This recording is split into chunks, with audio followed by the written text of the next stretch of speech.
Hello students, good morning to all of you. हम लोग ने स्टार्ट किया था बायो सेवर्ट्स लॉ डिस्कस कर लिया था।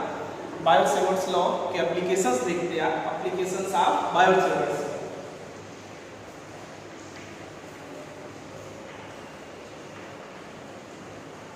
Applications of Biot Savart's law.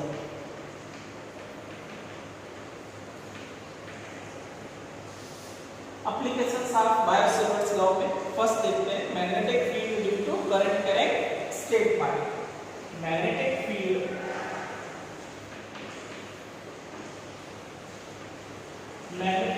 Due to current carrying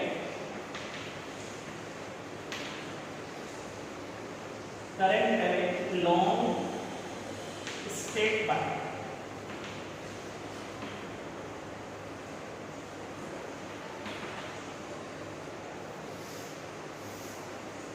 ठीक है, तो वायर है कंडक्टर है। Magnetic field due to current carrying long straight wire के थ्रू मैग्नेटिक फील्ड कैलकुलेट करते हैं। लास्ट लेक्चर में हम लोग ने भी सॉल्व कर लिया था magnetic field at the centre of current carrying circular coil. Current carrying coil के सेंटर में मैग्नेटिक फील्ड था mu naught I by 2r। इसको हम लोग ने डिस्कस कर लिया था। अब हम लोग उसका सेकंड एप्लीकेशन देखते हैं magnetic field due to current carrying long straight wire. Suppose ये लॉन्ग स्ट्रेट वायर है, ठीक है। हम लॉन्ग लेंथ मान लेते है ना, लॉन्ग लेंथ का वायर है जिसमें I करंट फ्लो हो रहा है और इससे मान लो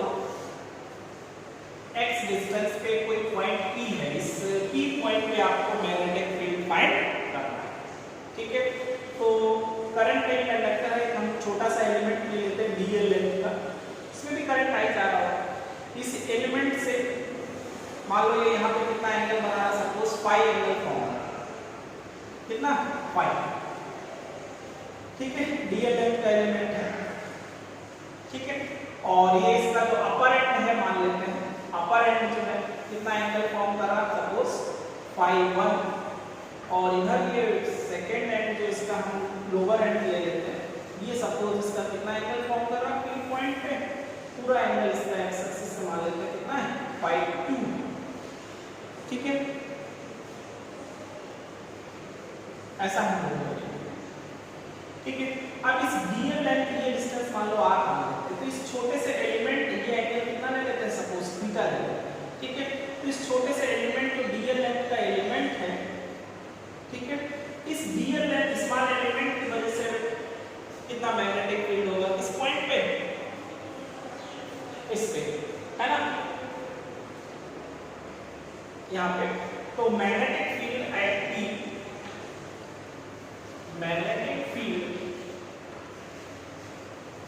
eight P due to small element dl, है ना, इसको से कितना मैग्नेटिक फील्ड होगा, तो dB is equal to mu naught upon 4 pi और I dl sin theta by r।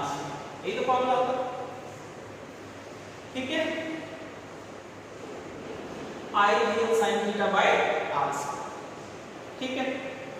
अब देखो इसमें हम लोग को क्या कैलकुलेट करना है, dl की वैल्यू नोट करना पड़ेगा, ठीक है। ये इसकी लेंथ मान लेते हैं, सपोज जो है L लेंथ है, L लेंथ नीचे कोई हमने dl लेंथ का पार्ट लिया, ठीक है। और ये थीटा ये फाई है, थीटा प्लस फाई कितना हो जाएगा 90 डिग्री, ठीक है।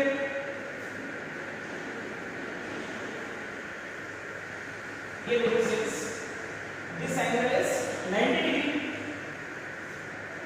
ये 90 डिग्री। तो थीटा और ट्रायंगल की देखोगे पूरे ट्रायंगल का एंगल कितना होगा 180, तो ये 90 हो गया, तो थीटा प्लस फाई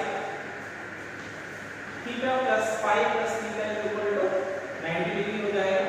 आप चाहे तो थीटा के प्लेस पे क्या लिख सकते हैं, थीटा के प्लेस पे 90 माइनस फाई, ठीक है।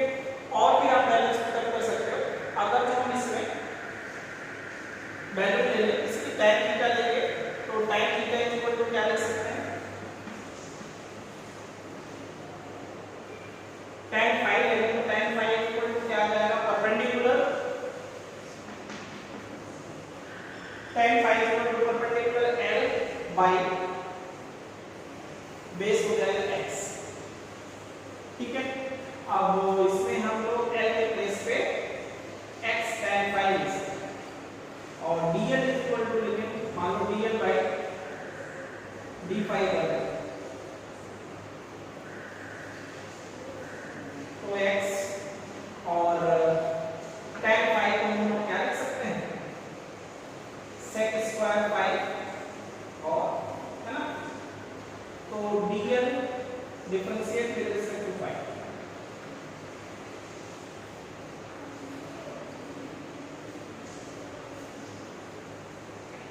तो dl is equal to x sec square phi d phi, ठीक है।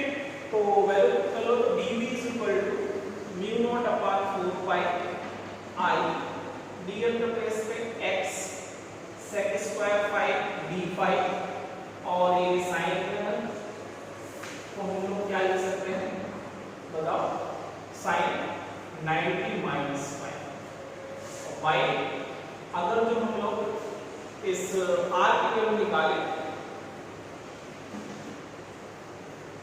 cos phi is equal to x by r, तो r के प्लेस पे आप x by cos phi लिख सकते हैं, ठीक है। तो यहाँ पे हम लोग r स्क्वायर लिख रहे हैं तो x square by cos square phi, तो d phi dv is equal to mu naught upon 4 pi i x sec square phi d phi और ये बन जाएगा cos phi by x square और इनटू sec स्क्वायर phi, है ना, 1 upon cos square phi sec square phi, तो sec square phi से sec square phi और x से एक स्क्वायर कैंसिल, तो dv is equal to mu naught upon 4 pi i cos phi d phi by x होता है, ठीक है। तो हम लोग ये स्मॉल एलिमेंट की वजह से आते हैं, टोटल मैग्नेटिक फील्ड के लिए हम लोग इंटीग्रेट कर लेंगे कहां से कहां तक, माइनस पाई से कहां तक, प्लस पाई, ठीक है। टोटल मैग्नेटिक फील्ड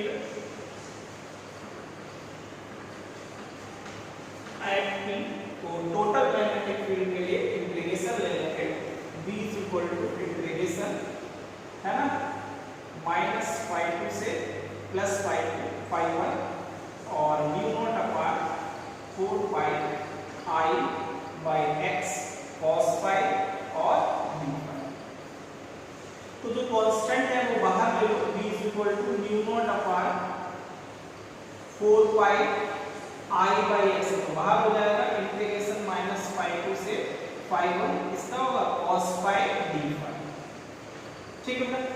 तो v इज इक्वल टू इसको हम लोग इंटीग्रेट कर लेते हैं, cos phi का इंटीग्रेशन क्या होगा, ये mu naught upon 4 pi i by x और cos phi का इंटीग्रेशन क्या हो जाएगा, sin phi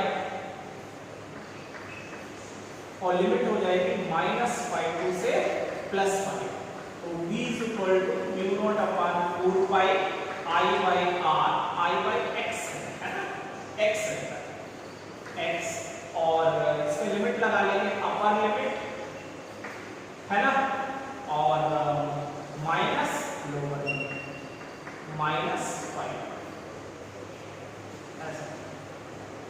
ठीक है। तो v is equal to mu naught upon 4 pi i by x और sin phi 1 प्लस हो जाएगा sin phi 2, ये फॉर्मूला है।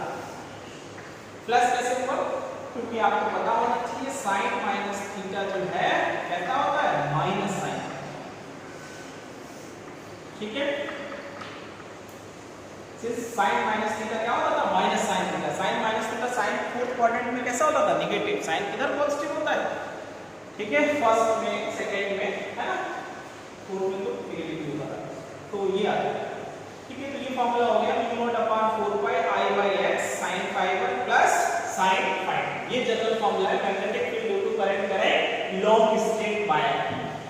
देखो स्ट्रेट वायर पर इसमें आई करंट फ्लो हो रही थी, तो यहां से मान लिया हमने परपेंडिकुलर x डिस्टेंस पे कोई पॉइंट P है जिसपे मैग्नेटिक फील्ड कैलकुलेट करना है। तो इसका ये लेंथ नीचे हमने कोई dl लेंथ का पार्ट ले लिया, बाय लेंथ लेते तो dy लेंथ का लेते, तो l लेंथ नीचे कोई dl लेंथ का पार्ट ले लिया। इस dl लेंथ की वजह से हम लोग यहां पे मैग्नेटिक फील्ड फाइंड करना है। तो इस छोटे से पार्ट की वजह से मैग्नेटिक फील्ड निकाला mu naught upon 4 pi I dl sin theta by r square. अब हमने dl की वैल्यू रखी यहां पे, कैसे आपको पता है cos phi हाइपोटेन्यूज में लगाएंगे। cos phi क्या होगा, बेस अपॉन हाइपोटेन्यूज, ठीक है। तो ये हम लोग लिख सकते हैं r के प्लेस पे, और थीटा phi प्लस थीटा कितना हो जाएगा 90, तो थीटा के प्लेस पे 90 माइनस phi थीटा के प्लेस, ठीक है। और tan phi l by x, तो l is equal to x tan phi, और इसको डिफरेंशिएट कर देंगे विद रिस्पेक्ट टू, तो dl by dl phi is equal to x, तो कांस्टेंट हो जाएगा, इसका डिफरेंशिएशन होगा तो sin tan phi का क्या हो जाएगा sec स्क्वायर phi, ठीक है। तो ये dl की वैल्यू आ जाएगी, ये भी हम रख लेंगे इसमें, है ना। तो ये वैल्यू थीटा के प्लेस पे रख लिया, और ये वैल्यू dl के प्लेस पे रख लिया, और r की वैल्यू यहां रख ली, ठीक है। और ये 1 अपॉन cos स्क्वायर phi क्या हो जाएगा sec स्क्वायर phi, तो sec स्क्वायर phi से sec स्क्वायर phi क्या हो जाएगा, कैंसिल हो जाएगा, एक x से x कैंसिल हो गया, ये बचा mu naught upon 4 pi I cos phi by x into d phi।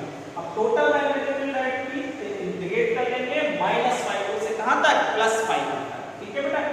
तो बस cos जो कांस्टेंट टर्म से बाहर कर देंगे इसका इंटीग्रेशन होगा cos phi का, तो इसको हम लोग इंटीग्रेशन कर देंगे, cos phi का इंटीग्रेशन क्या हो जाता है sin phi, और लिमिट अप्लाई कर लेंगे upper limit minus lower limit, और sin minus theta minus sin theta हो जाता है प्लस, तो ये फॉर्मूला, ठीक है। अगर तो ये जो है फाइनाइट लेंथ है, तो ये फॉर्मूला है mu naught upon 4 pi I by x sin phi 1 plus sin phi, ठीक है। अगर तो इनफाइनाइट लेंथ वायर होगा तो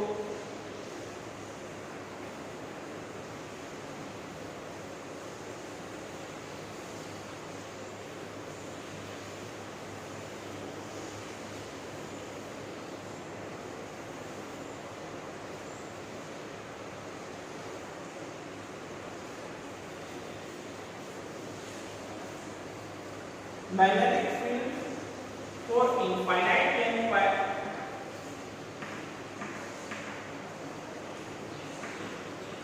for infinite length wire, अगर जो infinite length wire है, तो infinite length है, तो ये फाइबर बढ़ता जाएगा, तो infinite length के फाइबर कितना हो जाएगा 90 डिग्री, और इधर भी नीचे भी, तो फाइव टू भी कितना हो जाएगा 90 डिग्री। भाई लेंथ बढ़ाते जाओ ज्यादा कितना कर सकते हैं 90 10 50, मतलब इनफाइनाइट लेंथ हो गया, तो 5 और 5 को 90 रख लो, तो जो फार्मूला था तुम्हारा b वैसे मैग्नेटिक फील्ड का फार्मूला था mu naught upon 4 pi I by x और sin phi 1 plus sin phi 2, ये फार्मूला था। अब इसमें रखेंगे तो b mu naught upon 4 pi I by x और sin 90 प्लस sin 90, तो sin 91 ये भी sin 91, तो 2 बन जाएगा, एक को कैंसिल कर लो, तो magnetic field infinite length by mu naught upon 2 pi I by x, ये formula mu naught upon 2 pi I by x, ठीक है। अगर जो हम तो ध्यान रखना सिंपल, अगर कोई वायर है जैसे मान लो इसमें I current flow I is equal to मान लो सपोज 2 एंपियर करंट फ्लो हो रहा है, तो इससे सपोज मान लो 1 मीटर डिस्टेंस पे कितना मैग्नेटिक फील्ड होगा P पॉइंट, तो इसकी बाउंड्रीज फिक्स नहीं है, तो इसको हम लोग क्या कंसीडर करेंगे इनफाइनाइट। तो मैग्नेटिक फील्ड एट P, तो मैग्नेटिक फील्ड एट P, तो ये इनफाइनाइट लेंथ फॉर्मूला लगाएंगे mu naught upon 2 pi I by x, तो ये 2 into 10 की पावर -7 और I की वैल्यू 2 और r है 1, तो आंसर हो जाएगा 4 into 10 की पावर -7, ठीक है। तो magnetic field due to infinite length, boundaries fix नहीं है, तो ये इनफाइनाइट लेंथ ही ट्रीट करेगा, समझ लो बेटा।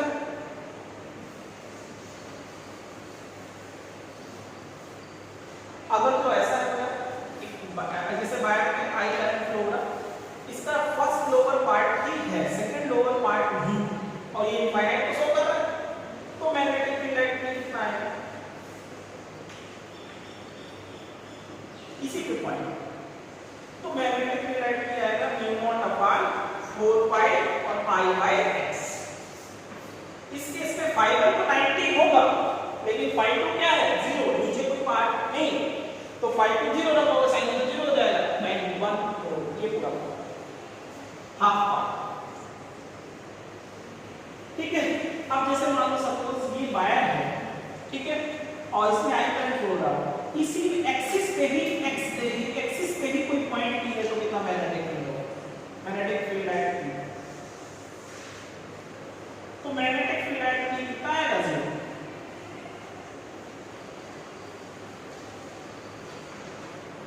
तो B की वैल्यू क्या आएगी 0, क्यों, एक्सिस पे ही है, तो बेटा एक्सिस पे ही होगा तो फाई 1 भी 0 होगा, फाई 2 भी 0 होगा, इसको मिलाएंगे तो भी 0, इसको मिलाएंगे तो भी 0। ठीक है, तो एक्सिस पे कोई वायर है, उसके एक्सिस पे कोई पॉइंट है तो मैग्नेटिक फील्ड 0 होगा, और इनफाइनाइट लेंथ है तो बताइए आपको mu naught upon 2 pi I by x, और फाइनाइट लेंथ है तो general form mu naught upon 4 pi I by x sin phi 1 plus sin phi 2, और हाफ का जैसे अपर हाफ है ओवर हाफ नहीं है तो mu naught upon 4 pi I by x, ये फॉर्मूला है। एक्सिस पे कोई पॉइंट है तो मैग्नेटिक फील्ड क्या होगा 0।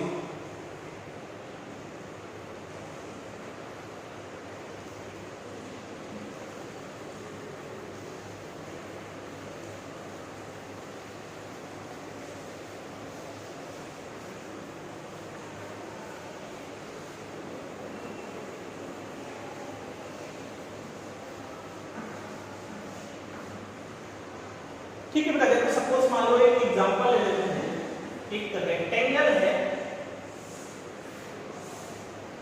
इसकी लेंथ a है और विड्थ b, इसमें I करंट, इसकी लेंथ a है और विड्थ b, और इसमें I करंट फ्लो है।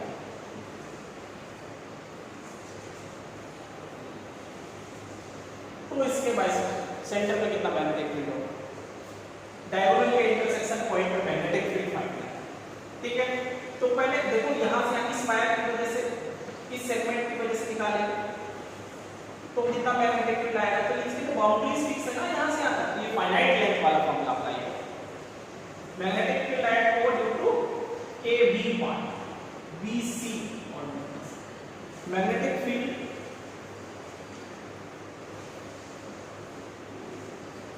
Eight O due to AB point, तो AB पॉइंट की वजह से मालूम मैग्नेटिक फील्ड B1 है, तो कितना B1 हो जाएगा बताओ, ये डिस्टेंस हमको लेना पड़ेगा, ये डिस्टेंस कितना होगा, ये पूरा कितना D, तो ये डिस्टेंस हो गया B/2, ठीक है, और ये कितना एंगल होगा, ये तो 90 है, ठीक है, तो जो भी थीटा है मान लो सपोज थीटा है, ठीक है, तो हम लोग को क्या पता लगेगा, म्यू नॉट अपॉन 4 पाई और I बाय B/2 और sine theta plus sine theta, है ना, कितना ऊपर उतना नीचे, तो म्यू नॉट अपॉन 4 पाई 2I बाय B और 2 साइन थीटा, तो म्यू नॉट अपॉन 4 पाई 2I बाय B और 2 और sin थीटा क्या हो जाएगा, परपेंडिकुलर बाय हाइपोटेन्यूज, है ना, तो परपेंडिकुलर कितना हो जाएगा A/2, यहां से आता है A/2 परपेंडिकुलर और बाय हाइपोटेन्यूज हो जाएगा रूट ऑफ A²/4 और प्लस B²/4।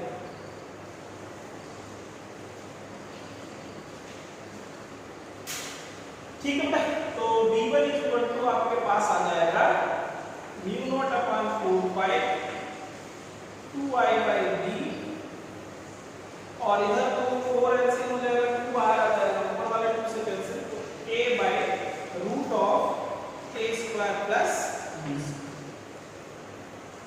ये मैग्नेटिक फील्ड किसकी वजह से आया, इनटू AB पॉइंट, और डायरेक्शन किधर होगी, करंट ऊपर की तरफ है, इधर निकालना इनवर्ड, क्लॉकवाइज है तो इनवर्ड ही आना है, क्रॉस, ठीक है।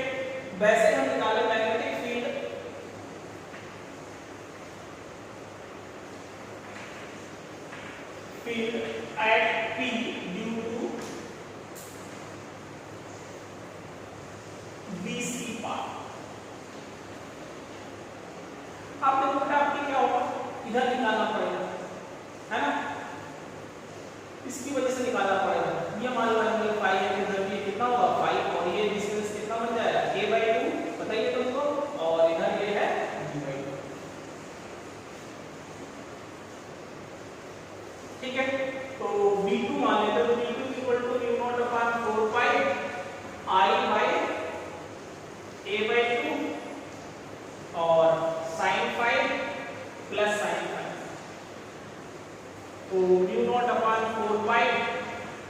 2i/a और 2 sin phi। तो आप v2 ऐसे भी लिख सकते हो म्यू नॉट अपॉन 4 पाई 2i/a और 2 sin phi के लिए ले लेंगे परपेंडिकुलर कितना हो जाएगा b/2 और root of a²/4 plus b²/4। तो 4 एलसीएम हो जाएगा, 2 बाहर आएगा, इसमें से कैंसिल है ना।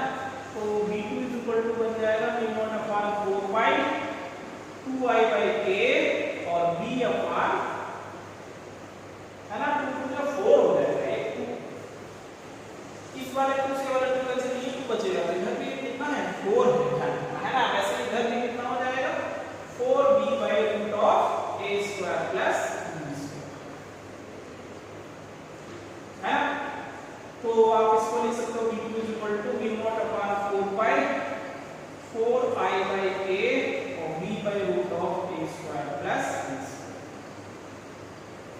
ठीक है बेटा, ये समझ गए। तो वैसे magnetic field at O due to CD part कितना आ रहा है और direction magnetic field at O due to CD part. तो CD पार्ट तो एक ही पार्ट के सिमिलर है, तो v3 mu naught upon 4 pi और 4i/b और a/रूट ऑफ a² प्लस b² है ना। और फिर magnetic field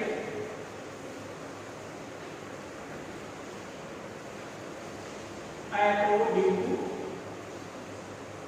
BA part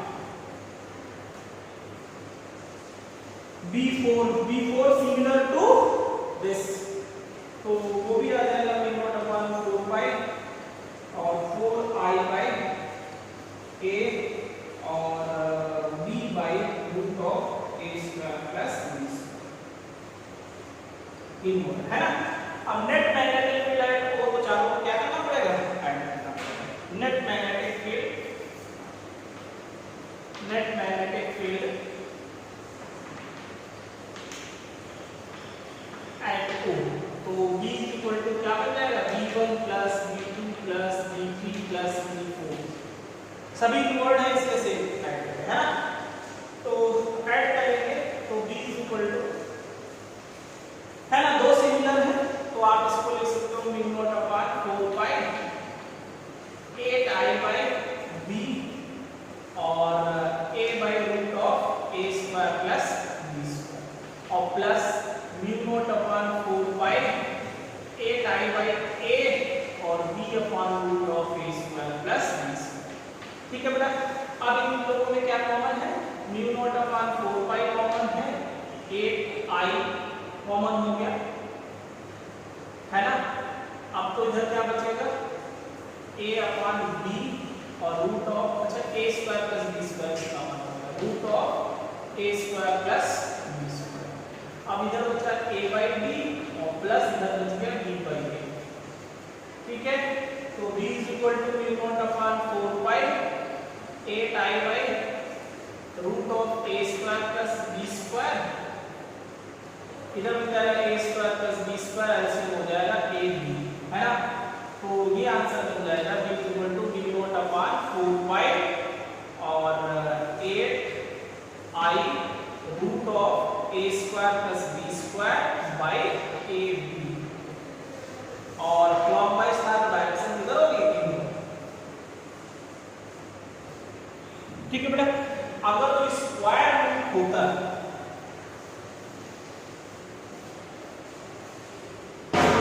for